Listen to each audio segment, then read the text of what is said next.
scientific here, but what's he trying to say here? He's trying to say that there's some non-verbal programming elements that we can start to recognize exist. Is that what he's getting at?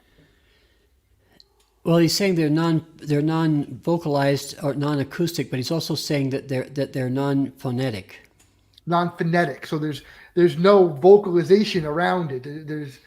It's not happening through that interface. They're not through the phonation. Okay, in other words, it's not through the wording. Okay. You need to understand this, and I think we need to start with Korzybski, whose basic statement was, the word is not the thing. Yeah. The map is not the map is not the land it represents. Okay, the map is the map, and the land is the land. Okay, they're not the same. Right. The map doesn't even actually represent the land very well. It kind of it squiggles that we can interpret perhaps. The same thing is true for words. Words are not the things. Okay, so I don't care what you just actually said. What did you actually mean, and what that set of words go together to say? Okay. All right, because what you say does something that's not what you said. Right. Okay. An action will say things that you can't say at all. For instance, if you're in a conversation with somebody and they stand up and they turn around and walk away from you, is that telling you something that their words aren't saying? Especially if they're saying, "Keep going, I'm listening," and they just turn around and walk away. And they slam the door as they go out. Yeah, they're listening, right? Right. Okay, that's good. Right. Yeah, I'm with. Okay, so there are certain things that we learn through these codes of what we do. Okay, of you flipping somebody a bird. You don't say that, but the disgust that you express with that one action is fairly palatable. Mm-hmm. Giving somebody a hug, it doesn't necessarily tell them anything. It doesn't say anything to them, but the action itself is fairly palatable. There's a result. You say, okay, yeah, there is, and so there are things that we learn like that are code. Okay, really, that they're like bells and whistles that we hear that we don't necessarily understand necessarily. But because it's not the sound that so much, it's what that sound evokes in us, or it's not the action so much, it's what that action evokes in us. And it's like movement toward movement away can be demonstrated pretty well with that. That's okay. So the reason he's bringing this out to us here is to demonstrate that automatic component, I think, a little bit. Is that why he's bringing it? Because it's just there, and it could be disconnected to everything, but it's automatic and it's going to happen. Right. I've often had conversations in Spanish that I thought were just reasonable, logical conversations, right? But because of the tone of voice that I used, or because of the posture that I used when I said the thing, it was interpreted way differently than what I thought it would be. Oh wow! Okay, because I didn't understand the local customs. Okay, right. You didn't realize what spin you were putting on it. Right, and so that's a difficulty for me in Spanish still is that I even though I can pretty much say the things properly mostly. There's still some words my gringo tongue just cannot wrap it doesn't happen. I screw it up every time. I bet. Shh! Don't help me out. But the things that throws me is why people would think that I'm angry with them. For instance, when I'm not angry at all. I'm just saying, no, come on, do this right. But they're going to take that as though I'm chastising them because I'm asking them to do it differently than what they've already done it. Mm-hmm. Or I'm asking them to think about it differently than what they're thinking about it now. I mean, those are common responses, right? But it's exasperated by the language unfamiliarity that you've got. You didn't grow up in that culture. That's right. But the same thing is, but because I can see that here, I can see the same thing in the culture I did grow up in. That people take ideas and we have these codes for things that we say to people with a tone of voice like, yeah, right.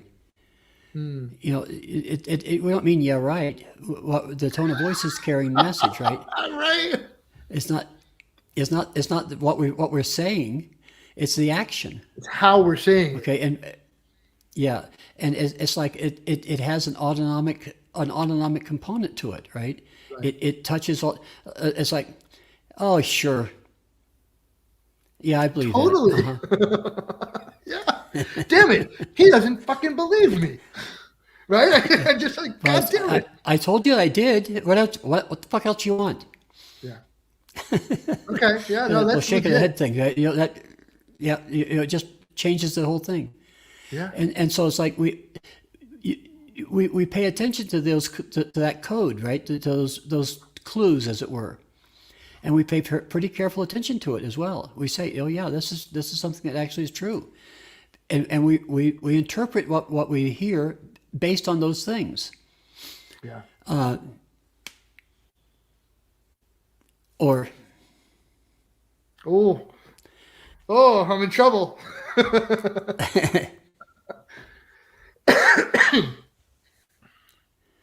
okay, those are all things that we all learn, but they're not necessarily the same thing the worldwide. They are cultural and specific to the code that we have learned for what those messages are. My grandmother's favorite. She used to do to me Well, when I was driving her nuts. A way to learn that is to learn sign language, Oh, that's interesting. because deaf people talk about things and they're very expressive, but they don't use phonation at all. Wow. I never thought They about it can't. like that. They Right. can't. They can't hear it. They just can't hear it. But that doesn't mean that they can't function in the world perfectly well. They do. But the reason why they do is because they pay attention to other clues, not the phonations, Right. not what we say. Right. Okay, they're nonverbal elements, or non-vocalized or non-acoustic elements that they pay attention to. And so, like in deaf language, in sign language, it's really you say signs. You make signs with your hand motions, and what those hand motions mean are interpreted. And you don't put all the verbs and vowels in place. You just don't do that. You don't need to, because people understand it from a different perspective. I think that's probably one of the very best kinds of explanations for what Lily's talking about here. It actually is, and as many times as we've talked about this in the past, I don't think we've used sign language as a analogy, and it's kind of blowing open a part of my brain, because I'm thinking about the differences, right, that they're operating under to express and communicate. It's a big difference. Right. When I was a younger man, I worked with some fellows that were deaf. They worked on a grounds maintenance crew that I had, and I had 5 of them that worked for me. And one afternoon, Willie Burton came in at lunch, and he said, "Hey, John, can you give me a hand? With my insurance man thinks I'm crazy." So I picked up the phone, called the insurance man, and said, "Hey, Willie Burton works for me. What's going on with you?" And the guy said, okay. And so I said, well, Willie's going to come over and pay the money this afternoon after work, and you can bet on it, because Willie told me he's going to do it. So he's got the money in his hand. So, he's going to be there. Are you going to be there to sign it up? Yeah, I'm going to be here. So, and it worked out. That all took place without any spelling or anything else. That whole conversation between Willie and I took place with just signs, okay? Just different signs, etc. And when I left, when Willie left the office that day, one of the other foremen said, "Do you think that dummy understood anything you was talking about?" I said, "More than you," because he really did understand it. Yeah. Willie was a really smart fellow. Yeah. Yeah. Okay. All right, that's good. This is great. I love coming up with new fresh ways to talk about this.